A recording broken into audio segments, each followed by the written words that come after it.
3. All right, what are we doing? All right. So basically, it's going to be really low key. We're just going to, first of all, we'll take a look at some fruit that's come in the past couple of weeks. I wish we had fresh samples, but it's been really quiet. I mean, it's been too quiet. So basically, first week of September, usually we have this rain influence that kind of pushes in daily and really cools things down. And from basically like the last, from the 20th of August until September 10th, there was no marine layer. It never came in once.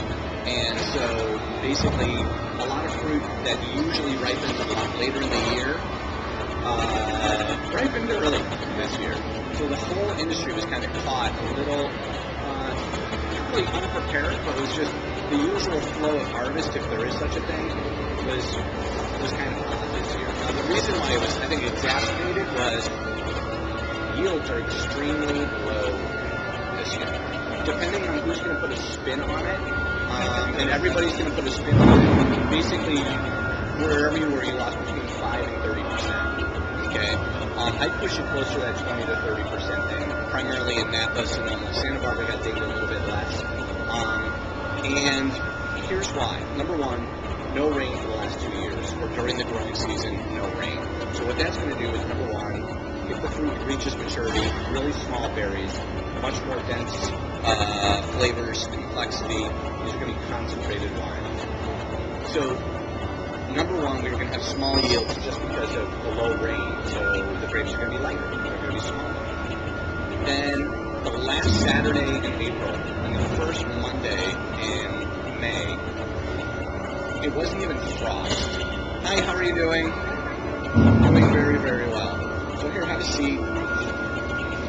It wasn't even frost. It was freeze. The grapes got frozen. Okay, and it wasn't the grapes. It was the buds. Right after a bud break, basically, bud break is when they come out. And then there's a flowering period where wherever a grape is going to develop, there's actually a first flower. And those flowers turn into grapes. But when the frost came, or I should say when the freeze came, all those flowers, or a large percentage of those flowers, died. So that means no fruit. And where you were mostly hurt was, if you think about valley floors, okay? So if you're down in the valley floor, either in Sonoma or Napa or Dry Creek or Russian River, wherever you're basically cold weather flows just like water. So you're going to get dinged at the lower elevations. If you're on a slope, you're going to be a little bit better off. And if you're at the high elevations, you also have the worst part was a lot of people had frost protection systems. But it's 24 degrees Fahrenheit. That's freeze.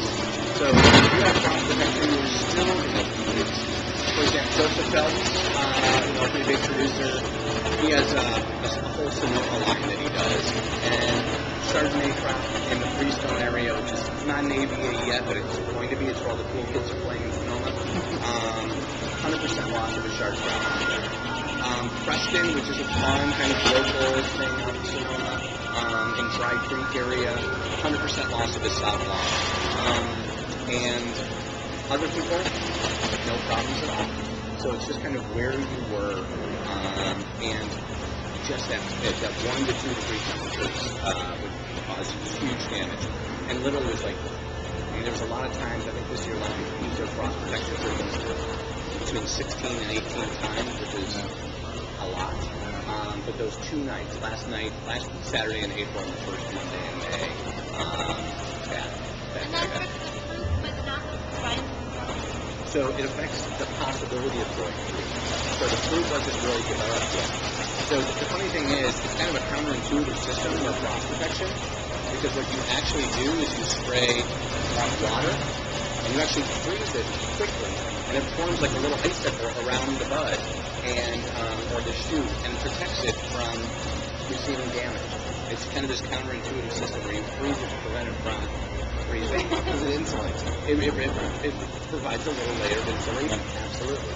And they'll have these kind of, other people will incorporate other things. They'll actually float helicopters over the vineyard to circulate the air and pick it up and rise that cold air up into the air and kind of push some of the warmer temps down. So there's different ways to do it. But I'd say overall, 20 to 30% losses overall. So yields are going to be down. And wines are going to be expensive. the wines are definitely being more expensive. And here's the reason. Last year, there was also a drought year. And drought is good for high-end wine. It's really good for high-end wine. But it's really bad for the growers because their yields are down. Now, the reason we like drought is basically when we taste some of these berries, you're going to see that what's inside the berry is just sugar water. So we don't really care about the sugar water inside. It just tastes sweet. What we're concerned about is the skins.